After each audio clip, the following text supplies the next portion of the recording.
ورحمۃ اللہ وبرکاتہ۔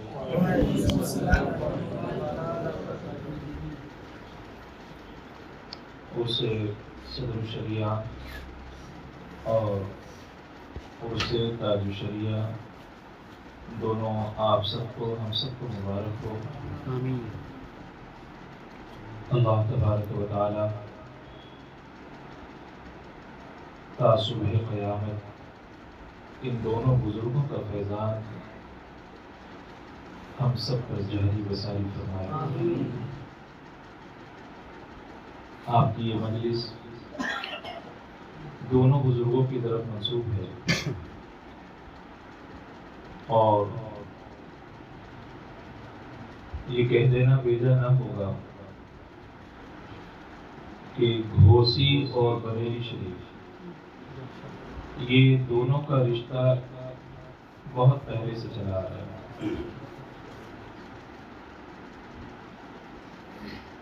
وقت اتنا نہیں ہے، بہرحال جتنا بھی ہے حضور صدر الشریعہ علیہ رحمت و رضوان کے سلسلے میں صرف اتنا کہہ دینا کافی ہوگا کہ اعلیٰ حضرت نے اپنے کسی شاگرد پر اگر ناز فرمایا تو حضور صدر الشریعہ علیہ رحمت، اور ایک موقع پر ارشاد فرمایا ایک ہی تو شاگرد ملا وہ بھی بڑھاپے میں۔ ایک ہی تو، ایسا نہیں تھا کہ اعلیٰ کے شاگرد بڑے بڑے مفکر، محدث، کیا کیا نہیں پیدا کیے، سب کچھ۔ یہ فرماتے ہیں کہ شاگرد ملا ایک ہی، ایک شاگردی میں جو دھن ہونی چاہیے اس کے نظروں کے سامنے اگر کوئی ہونا چاہیے تو یقیناً وہ استاذ اور استاذ کا حکم ہی ہونا چاہیے۔ کہہ دیا تو مان لیا، اور مان لیا تو اسی پہ عمل کر کے دکھایا۔ یہ انسان کی اچھائیوں میں سے ہے، ورنہ انسان بہت تھوڑی باتوں میں ادھر ادھر پھسل جاتا ہے۔ کہتے ہیں محمود اور ایاز، یہ بادشاہ تھا محمود، ایاز اس کا شاید اس کا وزیر تھا۔ ایاز کو اتنا مانتا کیوں ہے؟ لوگوں نے اعتراض کیا تھا کہ آپ اتنا مانتے کیوں ہیں؟ اس نے کہا جاننا چاہتے ہو؟ خزانے سے بیش قیمت ایک ہیرا منگوایا، سب کو دیا، کہا پھوڑو مارو پیٹو توڑ دو اس کو، کسی نے کچھ نہیں کہا۔ سب نے سفارش کی حضور اتنا بیش بہا قیمت، اتنا بیش بہا، یہ جو ہیرا ہے دوبارہ نہیں مل پائے گا، اس کو ضائع نہ کیا جائے۔ وہی حضرت محمود نے اٹھا کر کے ایاز کو دیا، کہ توڑ دو، بالکل وقت نہیں لگا اور نیچے پٹک کر کے چکنا چور کر دیا۔ کہا تم نے کیوں توڑ دیا؟ کہا آپ کا حکم تھا۔ کہا اس کی قیمت؟ کہا کہ آپ کے حکم سے بڑی اس کی قیمت ہے۔ شاگرد ملا وہ بھی بڑھاپے میں، شاگرد ملا وہ بھی بڑھاپے میں۔ کیا مطلب؟ نظریہ دیا کہ ایک شاگرد کے سامنے ایک استاذ کا علم بھی ہوتا ہے، عمل بھی ہوتا ہے، اور جب مان لیتا ہے استاذ کو تو زندگی بھر اسی کے عمل پر وہ خود عمل کرتا ہوا نظر آتا ہے۔ آج بہت جلدی لوگ پھسل جاتے ہیں، بہت جلدی فتوے بھی تبدیل ہو جاتے ہیں، بہت جلدی احکام کو بھی تبدیل کرنے کی بات کی جاتی ہے، اور اگر اجازت نہ ملے تو بہت کچھ کہا بھی ہے۔ نہ، اس کو شاگرد نہیں کہتے، اس کو نہیں کہتے۔ پختگی وہ ہے کہ بڑوں نے جو کہہ دیا ساری زندگی مان کر کے اور اس پر عمل کر کے دکھایا۔ اسی لیے فرمایا کہ ایک ہی شاگرد ملا وہ بھی بڑھاپے میں۔ اور جانتے ہیں یہ شاگرد کیسا ہے؟ ایسا شاگرد کہ پورے متحدہ ہندوستان کا جب قاضی القضاء کسی کو متعین کرنا ہوا تو اعلیٰ حضرت عظیم البرکت علیہ رحمت و رضوان نے شام کے وقت چوکی بچھانے کا حکم دیا، وہی اس وقت تخت شاہی تھا۔ اس کے بعد قالین بچھانے کا حکم دیا، قالین بچھائے گی، مختلف دعائیں پڑھی اور امجد علی کو بلایا۔ حضور صدر الشریعہ علیہ رحمت و رضوان کا نام امجد علی علیہ رحمت و رضوان، بلایا، ہاتھوں سے پکڑ کے بیٹھایا، ارشاد فرماتے ہیں کہ آج سے میں نے پورے ہندوستان کا آپ کو قاضی مقرر فرمایا۔ آج سے پورے ہندوستان کا میں نے آپ کو قاضی مقرر فرمایا۔ اب آپ سوچ سکتے ہیں یہ کوئی چھوٹا موٹا آدمی نہیں بول رہا ہے، اعلیٰ حضرت فرما رہے ہیں، جن سے اعلیٰ ہونا نہ 200 سال پہلے نظر آتا ہے نہ ابھی نظر آتا ہے۔ 200 سال نہ پہلے کے علماء میں وہ بات نظر آتی ہے اور نہ ہی اب کے علماء میں وہ بات نظر آتی ہے۔ وہ اعلیٰ حضرت فرماتے ہیں کہ میں نے آپ کو پورے ہندوستان کا قاضی مقرر کیا۔ کتنا اعتماد ہوگا، کتنا بھروسہ ہوگا۔ تو حضور صدر الشریعہ علیہ رحمت و رضوان کا بیشتر وقت جو ہے وہ بریلی شریف میں گزرا، اور جانتے ہیں جانے کا انداز کیا ہوتا تھا؟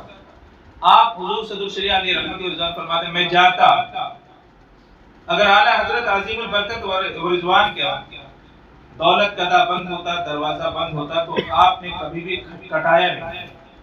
زندگی کا بہت بڑا حصہ بریلی شریف میں گزارا، لیکن کبھی بھی دروازے کو کھٹکھٹایا نہیں۔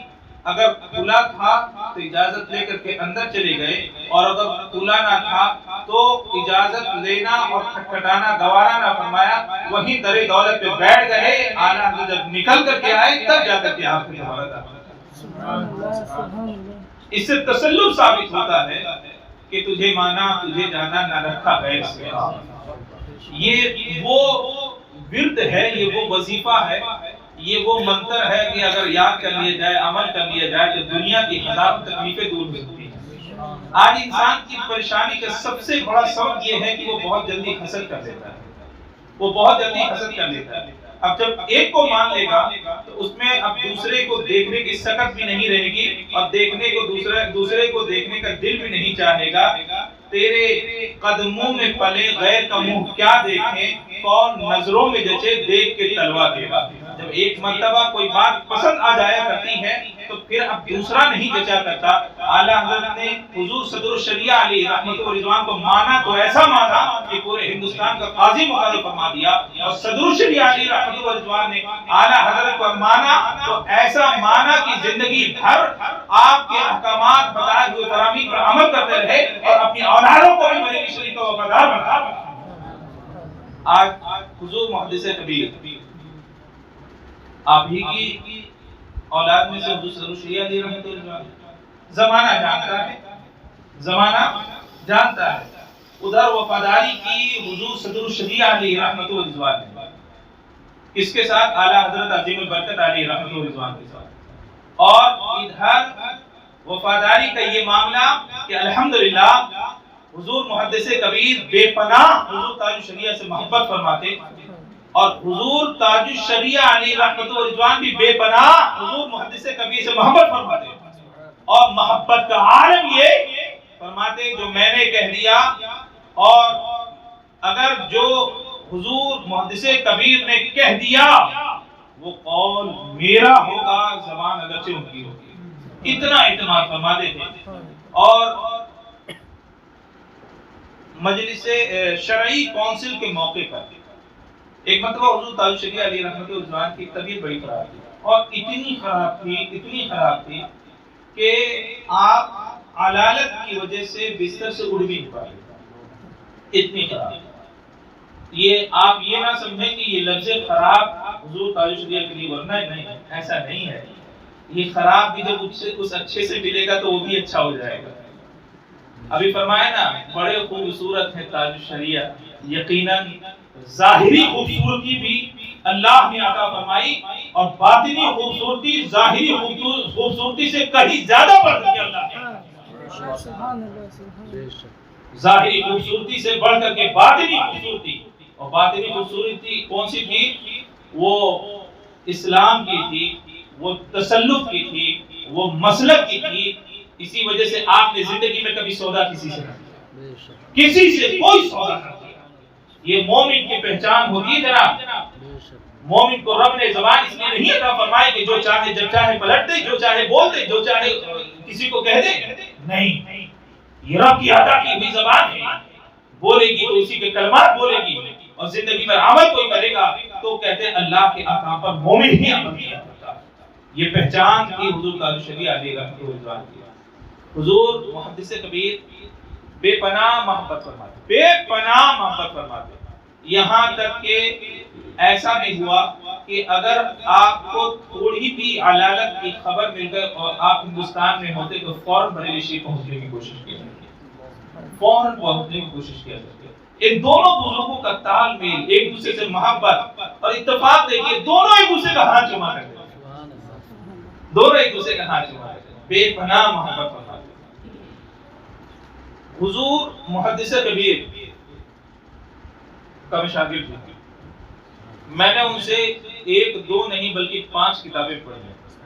میں نے مزاج دیکھا حضور محدث کبیر کا، آج جیسے لوگوں کا مزاج بن گیا نا تعریف کرنے کا، ایک چھوٹا موٹا اگر کوئی کارپوریٹر بھی آ جائے تو اتنی تعریف کی جاتی ہے کہ سمجھ میں نہیں آتا کہ بڑا آئے گا تو کیا کہا جائے گا۔ یہ آج کے لوگوں کا مزاج بنا ہوا ہے۔ بھائی تعریف اسی کی جا سکتی ہے جو مسلک اور مذہب کا فرمانبردار ہو، وفادار ہو۔ کسی کے عہدے کی تعریف نہ کل کی جاتی تھی اور نہ آج پسند کی جاتی ہے، نہ صبح قیامت تک پسند کی۔ جو اچھے لوگ ہیں وہ تو کبھی نہیں پسند کریں گے، وہ کبھی نہیں پسند کریں گے۔ بہرحال حضور محدث کبیر علیہ رحمۃ رضوان، حضور محدث کبیر تعالی اللہ عمرہ، اللہ رب العزت ان کی عمر کو دراز فرمائے، میں نے کبھی نہیں دیکھا کہ بیجا کبھی کسی کی تعریف کرے، بلکہ میں نے یہ دیکھا کسی میں کوئی کمی اگر پائی جاتی تھی فوراً اسی وقت منع فرما دیتے تھے، ٹوک دیا کرتے تھے۔ چھوٹوں کی، ہم جیسے لوگوں کی بڑی حوصلہ افزائی کیا کرتے تھے، بہت حوصلہ افزائی۔ ابھی بھی آپ جا کر کے دیکھیں، ان کے ہاں بیٹھ کر کے دیکھیں، بہت حوصلہ افزائی کرتے ہیں چھوٹوں کی خصوصیت کے ساتھ۔ اور جو لکھنے والے، پڑھنے والے، زمانے کے اعتبار سے جن کو بڑا کہا جاتا ہے، حضور محدث کبیر ان کو کبھی بڑا نہیں پڑھا، کبھی بڑا نہیں پڑھا۔ بڑا اگر کسی کو مانا تو اس کو مانا جو مذہب و مسلک کے اعتبار سے بڑا ہو اور تسلط رکھتا ہو اور اس کے اوپر سختی کے ساتھ قائم ہو، اسی کو مانا۔ ورنہ کتنے بڑے ادارے کا کوئی بھی مالک کیوں نہ آ جائے، حضور محدث کبیر ایک مرتبہ MLA وہ افضال ہے اس علاقے کا، مختار ہے، مختار انصاری وغیرہ، یہ میں نے اپنے زمانے اپنی آنکھوں سے دیکھا، اتنا لمبا کہ گاڑی کے بغل میں بھی کھڑا ہو جائے تو گاڑی ناٹی پڑ جائے، وہ خود لمبا ہو جائے، اتنا لمبا مختار انصاری۔ میں نے خود دیکھا حضور محدث کبیر عزیز المساجد سے نکل کر کے تشریف لے جا رہے تھے اور وہ ادھر سے آ رہا تھا، پوری گاڑی تھی، لوگ تھے، نگاہ اٹھا کر کے بھی نہ دیکھا، نگاہ اٹھا کر کے بھی نہ دیکھا۔ آخر میں مختار انصاری خود جھک کر کے آیا، ایک تو ویسے ہی لمبا، جھک کر کے اس نے سلام کیا اور حضرت کے لیے، حضرت سے عرض کیا کہ حضور میرے لیے دعا فرمائے۔ تو حضرت نے جو دعا دی وہ یہی دی کہ اللہ تمہیں دین کی سمجھ عطا فرمائے، اللہ تمہیں دین کی سمجھ عطا فرمائے۔ یہ دعا دیے، نہ کھڑے ہوئے نہ اس کی تعظیم کی، کچھ نہیں، اللہ کے گھر سے نکلے تھے اور رسول اللہ کی درسگاہ پہ جا کر کے بیٹھ گئے، جہاں حضور محدث کبیر پڑھایا کرتے وہیں پہ جا کر کے آپ دارالحدیث بنا ہوا ہے۔ اب تو حضور محدث کبیر وہاں پہ نہیں پڑھا رہے، لیکن انہی کے زمانے کا، آپ ہی کے زمانے کا دارالحدیث۔ میں جس زمانے میں پہنچا تھا ابھی بانس لگے تھے، پلاسٹر بھی نہیں ہوئے تھے، لیکن بعد میں چل کر کے اس کو بنایا گیا۔ آپ کے زمانے میں ہی دارالحدیث، آپ نے وہاں پہ حدیثیں پڑھائی۔ نکلے تو آپ سوچئے اتنا بڑا آدمی، اتنا بڑا آدمی اور کتنی گاڑیاں لے کر کے چل رہا، لیکن کبھی نہیں آپ نے تعریف کی۔ کبھی اس کے لیے چند لوگ جمع ہو گئے تھے ایک جگہ اور اس کے بارے میں بتا رہے تھے کہ یہاں کے MLA ہیں، یہ ہیں، فلاں ہیں، کا جو ہے بول رہے تھے، لیکن حضور محدث کبیر نے جانا بھی وہاں پر گوارا نہ فرمایا، جانا بھی وہاں پہ گوارا نہ فرمایا۔ اب سنیے، وہی محدث کبیر فرماتے ہیں کہ حضور تاج الشریعہ کی تحریر پڑھنے سے ایسا لگتا ہے کہ یہ اعلیٰ حضرت کی تحریر ہے۔ دیکھیے تعریف کی تو کس کی کی، تعریف کی جس سے مذہب وابستہ ہے، جس سے دین وابستہ ہے، اس کی تعریف کی۔ دنیا دار لوگوں کی کبھی تعریف نہ کرنا۔ آپ کے فتاوے پڑھنے کے بعد آپ ارشاد فرماتے، کون؟ حضور محدث کبیر ارشاد فرماتے ہیں، حضور تاج الشریعہ علیہ رحمۃ رضوان کے فتاوے دلائل کے ایسے انبار۔ اعلیٰ حضرت کی خصوصیت یہ، جناب والا آج میں یقین کے ساتھ کہتا ہوں کہ 95% پڑھے لکھے لوگ بھی اعلیٰ حضرت کے زمانے کی صحیح اردو نہیں پڑھ پائیں گے، اعلیٰ حضرت کے زمانے کی صحیح اردو ہی نہیں پڑھ پائیں گے۔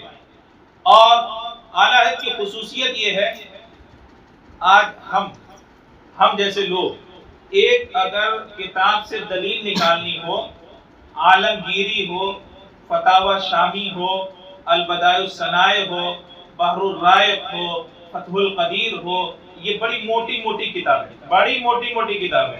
اور ایک کتاب کی 12 جلدیں، 8 جلدیں، ایک جلد میں 700 800 صفحات، اور وہ بھی چھوٹا والا قرآن شریف کی طرح نہیں، فرماتے بڑی اس زمانے میں جو اعلیٰ کے زمانے میں جو چھپی تھی بڑی والی فتاوی رضویہ کہ ایک سطر پڑھنے میں بھی وقت لگ جایا کرتا ہے، کہتے ویسی کتابیں۔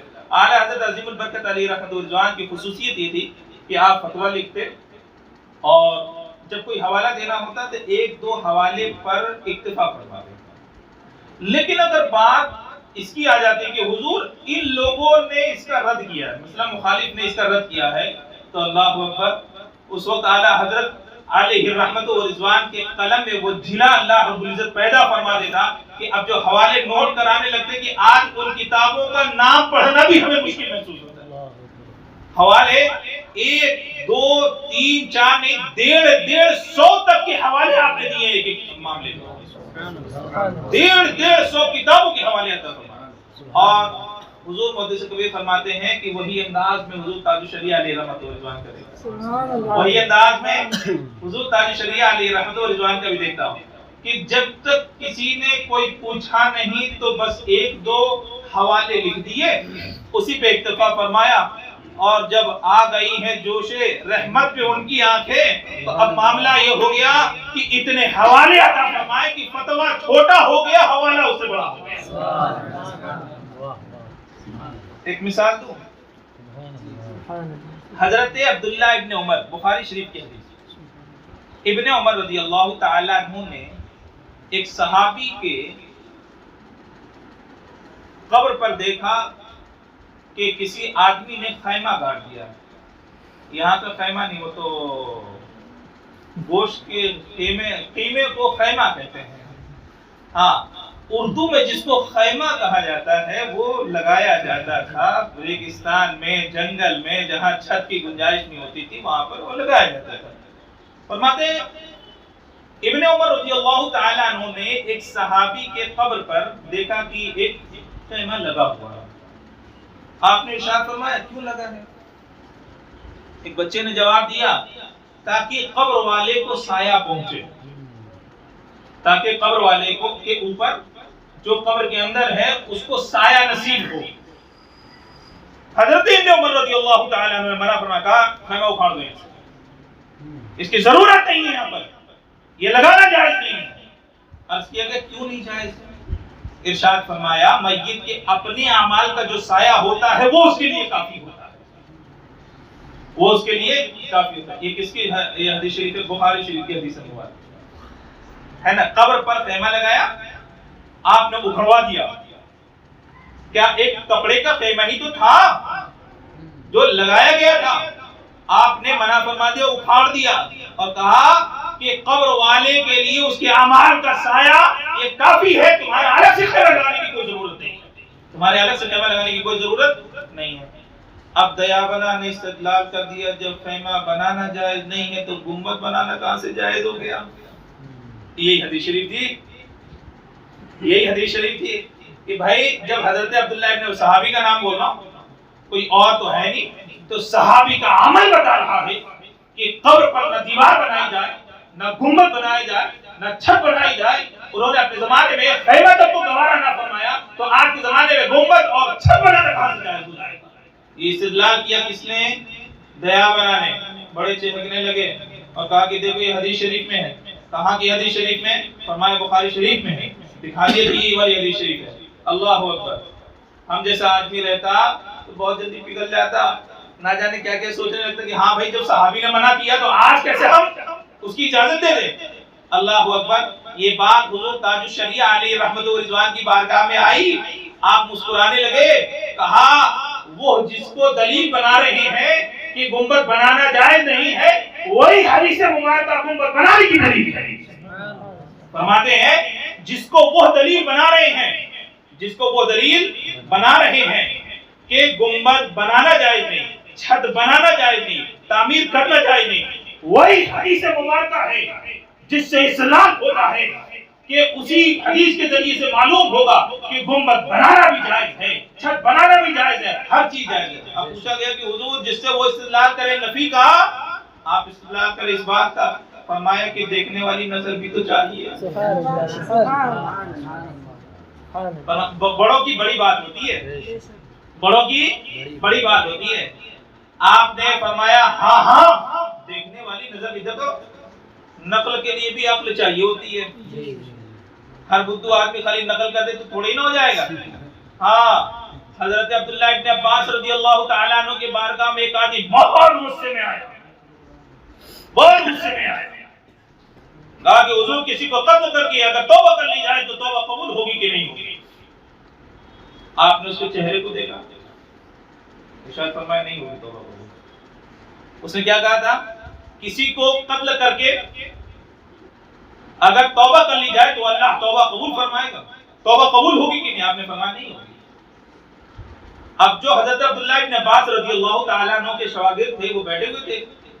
چند دنوں کے بعد ایک اور آدمی آیا، اس نے یہی مسئلہ پوچھا کہ حضور اگر قتل کرنے کے بعد توبہ کی جائے تو توبہ قبول ہوگی کہ نہیں ہوگی؟ فرمایا کہ توبہ قبول ہوگی، توبہ قبول ہوگی۔ شاگردی اس کو کہتے ہیں اور استاذی بھی اس کو کہتے ہیں کہ تجھے جانا تجھے مانا نہ رکھا غیر سے کا۔ ہاں، دو طرح کی باتیں ہوگی۔ آج کے لوگ ہوتے تو بہت جلدی اچھال دیتے، بھائی آج کے ہوتے تو بہت جلدی اچھال دیتے کہ دیکھو دو طرح کا مسئلہ بتا رہے ہیں، لیکن یاد رکھو صحابی کی خدمت میں بیٹھنے والا تابعی ہوا کرتا ہے، صحابی کی خدمت میں بیٹھنے والا تابعی۔ صحابہ حضرت عبداللہ ابن عباس رضی اللہ تعالی عنہ سے ان کے شاگرد نے پوچھا حضور ابھی ایک مہینہ پہلے آپ نے مسئلہ ارشاد فرمایا کہ توبہ قبول نہیں ہوگی اور اب ارشاد فرمایا کہ توبہ قبول ہوگی۔ فرمایا کہ وہ جو ایک مہینہ کہا تھا، ایک مہینہ پہلے کہا تھا وہ بھی صحیح تھا، ایک مہینے کے بعد جو بولا وہ بھی صحیح ہے۔ فرمایا ایک مہینے پہلے جو کہا تھا وہ بھی صحیح تھا اور ایک مہینے کے بعد جو بولا وہ بھی صحیح کہا، ایسے کیسے ہو سکتا ہے حضور؟ آپ ہی حل فرماتے، شاگرد محبت سے پوچھا، عداوت سے نہیں پوچھا۔ ہاں، کوئی بھی دیکھو یہ بات یاد رکھنا، ہم علماء بڑے علماء کے لیے ترس چاہتے ہیں، باخدا ہم ترس چاہتے ہیں، ہم کو ایسے علماء کی صحبت بہت کم میسر آتی ہے۔ آج ان علماء کی صحبت اگر میسر آ جائے، بڑے ادب و احترام سے بیٹھا دیتے ہیں ان کی مجلسوں میں، اور ہم یہ سوچ کر کے بیٹھتے ہیں کہ باخدا ہم کو کچھ نہیں آتا، جو دے دیں گے ہم اپنے خالی دامن میں سمیٹ لیں گے، یہ طریقہ ہوا کرتا ہے۔ حضرت عبداللہ ابن عباس رضی اللہ تعالی عنہ کے شاگردوں نے پوچھا کہ ایک مہینہ پہلے آپ ہی نے فرمایا تھا قبول نہیں ہوگی، ایک مہینہ بعد آپ نے فرمایا قبول ہوگی، کہا کہ ہاں اس وقت بھی جو کہا تھا وہ بھی صحیح کہا تھا، اس وقت جو کہا ہے وہ بھی صحیح کہا۔ حضور ایسے کیسے؟ ارشاد فرمایا کہ دیکھو وہ جو آدمی آیا تھا بہت غصے میں بھرا ہوا آیا تھا، وہ جو آدمی آیا تھا بہت غصے میں بھرا ہوا تھا اور میری نظریں دیکھ رہی تھی کہ اگر میں اجازت دے دیتا کہ قتل کرنے کے بعد توبہ قبول ہوگی تو جس کو وہ مارنا چاہتا تھا مار دیتا، اس کے بعد آگے توبہ کرتا۔ وہ بالکل غصے میں بھرا ہوا تھا، میری نظریں دیکھ رہی تھی کہ وہ کسی کو قتل کرنا چاہتا ہے، اگر میں اجازت دے دیتا کہ قتل کے بعد توبہ قبول ہوتی ہے تو اس شخص کی وہ جان لے لیتا۔ میں نے یہ مسئلہ بتا کر کے اس کو بھی گناہ سے باز رکھا اور ایک مومن کی جان کی حفاظت فرمائی، ایک مومن کی جان کی حفاظت فرمائی ہے، قتل ہونے سے بچا اور اسے قتل کرنے سے بچایا، اسے قتل ہونے سے بچایا اور اسے قتل کرنے سے بچایا۔ اور آج جو آیا تھا وہ بڑا پرسکون تھا، میں نے جب کشف کیا تو دیکھا یہ تو قتل کر کے آیا ہے پہلے ہی سے، یہ تو قتل کر کے آیا ہے پہلے ہی سے۔ اگر میں اس کو یہ مسئلہ بتاتا کہ تیری توبہ قبول ہی نہیں ہوگی تو وہ اسلام کے دائرے سے باہر ہو جاتا، دہریہ بن جاتا، خدا پر سے اس کا ایمان ہٹا ہو جاتا، خدا پر سے اس کا ایمان ہٹ جاتا کہ گناہ سے بڑا خدا نہیں ہے، خدا کے سامنے میرا گناہ اتنا بڑا ہو گیا کہ وہ معافی نہیں دے سکتا، اس کے اندر یہ کیفیت پیدا ہو جاتی، اس کی کیفیت کو مارنے کے لیے، شیطانیت کو ختم کرنے کے لیے اور اسلام کو اجاگر کرنے کے لیے کہا اب بھی توبہ کرے گا تو توبہ تیری قبول ہو جائے گی۔ اس وقت بھی میں نے اسلام کی حفاظت کی تھی، اب بھی میں نے اسلام کی حفاظت کی تھی، اس وقت بھی میں نے اسلام کی حفاظت کی تھی، آج بھی میں نے اسلام کی حفاظت کی۔ حضور تاج شریعہ علیہ رحمۃ اللہ فرماتے ہیں ہاں جو حدیث شریف انہوں نے کہی کہ گنبد بنانا جائز نہیں، اسی حدیث شریف سے ثابت ہے کہ گنبد بنانا جائز نہیں۔ کہا حضور ایسے کیسے؟ مسکرا کر ارشاد فرمایا کہ حضرت ابن عمر نے کیا فرمایا؟ بھئی یہی تو فرمایا خیمہ اکھاڑ دو، قبر والے کو ضرورت نہیں ہے۔ آج گنبد کی قبر والے کو ضرورت تھوڑی ہے، کون بولتا ہے؟ گنبد جو بنایا جاتا ہے، بھائی قبر والے کے بارے میں تو ہمارا عقیدہ ہے کہ اللہ نے اسے جنت نعیم، جنت الفردوس عطا فرمائی ہے، اسے کیا ضرورت ہے؟ اگر قبر والے کو چھت کی ضرورت ہوتی تو اوپر مٹی کیوں ڈالی جاتی؟ بھائی اس کی قبر کی چھت تو موجود ہی ہے، اس کے اعمال جو ہیں وہ موجود ہی ہیں، اعمال کا سایہ ہے، جنت میں موجود ہے۔ پھر یہ کہ قبر کے اوپر کی مٹی اس کو بسایا کیے ہوئے ہے، اس کو یقیناً ضرورت نہیں ہے۔ کہا پھر ضرورت؟ کہا آنے والوں کو ضرورت ہے، آنے والے آئیں گے تو سب اچھے نہیں آئیں گے، آنے والے جب آئیں گے تو اپنے اعمال کا سایہ لے کر کے نہیں آئیں گے، گناہوں کا بوجھ لے کر کے آئیں گے۔ یہاں پر جب دعا کریں گے تو اللہ تبارک و تعالیٰ ان اچھے اعمال والوں کی وجہ سے ان کے بھی اعمال کو اچھا بنا دے گا۔ ضرورت قبر والوں کو نہیں ہے، باہر سے آنے والوں کو۔ پھر آپ نے حدیث شریف پڑھ کر کے سنائی، کہا حضرت عبداللہ ابن عمر نے کیوں کہا مت بناؤ، قبر والے کو ضرورت نہیں ہے۔ اب جو آئے گا وہ پڑھے گا، وہ پڑھے گا، قرآن پاک پڑھے گا، وظیفہ کرے گا، تسبیح و تحلیل کرے گا، یہی سب چیزیں تو قبر پہ کی جاتی ہیں۔ آج کی طرح نہیں تھے وہ صحابی، آج کی طرح نہیں، آج کے لوگ تو گھومے جا رہے ہیں، پنجے بڑھائے جا رہے ہیں، نہ جانے کیسے کیسے خرافات کیے جا رہے ہیں۔ یاد رکھو قبر والوں کو اللہ نے وہ نگاہ عطا فرمائی ہے، قبر والے کو اللہ نے وہ نگاہ عطا فرمائی کہ اوپر بیٹھ کے اتنا نہیں دیکھ سکتے جتنا اندر بیٹھ کر وہ دیکھا کرے گا، جتنا وہ اندر بیٹھ کر کے دیکھا کرے گا۔ اللہ اکبر۔ حضور تاج شریعہ علیہ رحمۃ اللہ رضوان فرماتے ہیں بخاری شریف جس کا یہ حوالہ دیتے ہیں، بخاری شریف جس کا یہ حوالہ دیتے ہیں کہ حضرت عبداللہ ابن عمر رضی اللہ تعالیٰ عنہ کی حدیث مبارکہ، اس کی پہلی حدیث شریف کون سی ہے؟ پہلی حدیث شریف کون سی ہے؟ حضور پہلی حدیث شریف جو ہے وہ انما الاعمال بالنیات ہے۔ کہا ترجمہ؟ عرض کیا کہ حضور عمل کا دار و مدار نیت پر ہے، فرمایا کہ گنبد بناؤ، نیت اچھی رکھو، تمہیں بھی اس میں بھلائی میسر ہوگی اور قبر والے کا فیضان بھی تم پر جاری ہو جائے گا۔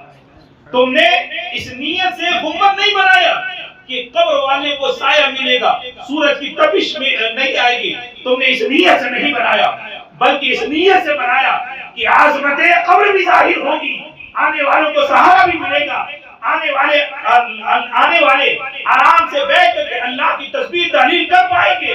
تو جو عمارت بنائی گئی وہ قبر والے کے لیے نہیں بنائی گئی، قبر پر آنے والے کے لیے بنائی گئی۔ کہ جو حدیث شریف ان کے ہاں نفی پر دلالت کرتی ہے وہی تو ہمارے لیے اس بات کی دلالت کرتی ہے۔ بھئی دیکھنے والی نظر بھی تو چاہیے، تو وہ حضور تاج شریعہ تبھی تو دیکھ پائے۔ منور میری آنکھوں کو میرے شمس دہا کر دے، زمانے نے سمجھا کہ ظاہری آنکھوں کی بھیک مانگ رہے ہیں۔ اللہ اکبر۔ آپ نے ظاہری آنکھیں نہیں بلکہ دل کی ان آنکھوں کو روشن کرنے کے لیے آپ نے ارشاد فرمایا وہ روشن ہو جائے تو دنیا بھی روشن ہو جائے اور قبر کے اندر کی دنیا بھی روشن ہو جائے، قبر کے اندر کی بھی دنیا روشن ہو جائے۔ زندگی میں بھی دیکھا اور خوب دیکھا، دل بھر کر کے دیکھا، اس زمانے میں بھی دیکھا جب ہم کو اچھی طرح سے جانتے نہیں تھے۔ بچپنا 90 کی بات بتا رہا ہوں، 90 91 کی بات بتا رہا ہوں، ہمارا بھی تو بچپن ہی تھا، کون سا بوڑھے ہو گئے تھا، آپ بوڑھے ہو گئے ہے نا۔ اس زمانے میں حضرت آیا کرتے، سیمینار میں شرکت فرمایا کرتے، سمجھ میں نہیں آتا تھا کہ بچے دوڑتے کیوں ہیں ان کی کار کے پیچھے، سمجھ میں نہیں آتا تھا کہ آخر لوگ ان کی کار کے پیچھے دوڑتے کیوں ہیں۔ بات بہت بعد میں سمجھ میں آئی جب 98 میں فراغت ہوئی، بات تھی 91 کی،